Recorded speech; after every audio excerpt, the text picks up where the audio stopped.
ಕೆಆರ್ಪುರಂನಲ್ಲಿ ರಾಜಕಾಲುವೆ ಪಕ್ಕದ ಮನೆಗಳ ತೆರವಿಗೆ ಆದೇಶ. ರಾಜಕಾಲುವೆ ಪಕ್ಕ ನಿರ್ಮಾಣಗೊಂಡ 39 ಮನೆಗಳ ನೆಲಸಮಕ್ಕೆ ಸಿದ್ಧತೆ. 39 ಅನಧಿಕೃತ ಐಷಾರಾಮಿ ರೋ ಹೌಸ್ಗಳ ತೆರವಿಗೆ ಜೆಸಿ ಆದೇಶ. ಅಧಿಕಾರಿಗಳೊಂದಿಗೆ ಜಿಬಿಎ ಅಧಿಕಾರಿ ಡಾಕ್ಟರ್ ಸುಧಾ ಪೈ ಭೇಟಿ ಪರಿಶೀಲನೆ. ಕೆಆರ್ಪುರದ ಸರ್ವೆ ನಂಬರ್ 11/1, 11/2, 11/3, 11/4, 11/5 ಒಟ್ಟು 2 ಎಕರೆ 10 ಗುಂಟೆ ಪ್ರದೇಶ ತೆರವಿಗೆ ಅಧಿಕಾರಿ ಡಾಕ್ಟರ್ ಸುಧಾ ಪೈ ಆದೇಶ. ರಾಜಕಾಲುವೆ ಕಾಣದಂತೆ ಮುಚ್ಚಿ ಜನರಿಗೆ ಮೋಸ ಮಾಡಿದ ಬಿಲ್ಡರ್ ವಿರುದ್ಧ ಕ್ರಮಕ್ಕೆ ಸಿದ್ಧತೆ.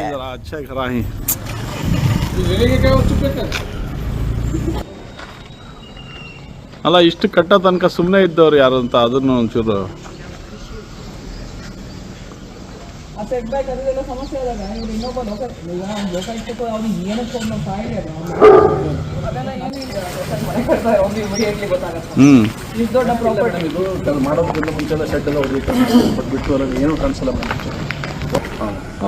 ಒಂದು ಮಸೀನ್ ನಾಳೆ ಇಲ್ಲಿದೆ ಪ್ರಾಪರ್ಟಿ ಅಲ್ಲೇ ಕುತ್ಕೊಂಡು ಆಫೀಸ್ನಲ್ಲಿ ಕುತ್ಕೊಂಡು ನಾಳೆ ಬೆಳಿಗ್ಗೆ ಏನು ಮಾಡ್ತೀನಿ. ಇನ್ನೊಂದು ಮಸೀನ್ ಸೆಂಟರ್ पूरे मैडम को वो बात करके किधर आया मैं? कौन से बिल्डिंग है? ये बिल्डिंग का पूरे पूरे पूरे के पूरे कहते हैं चाइना भाई। हाथ में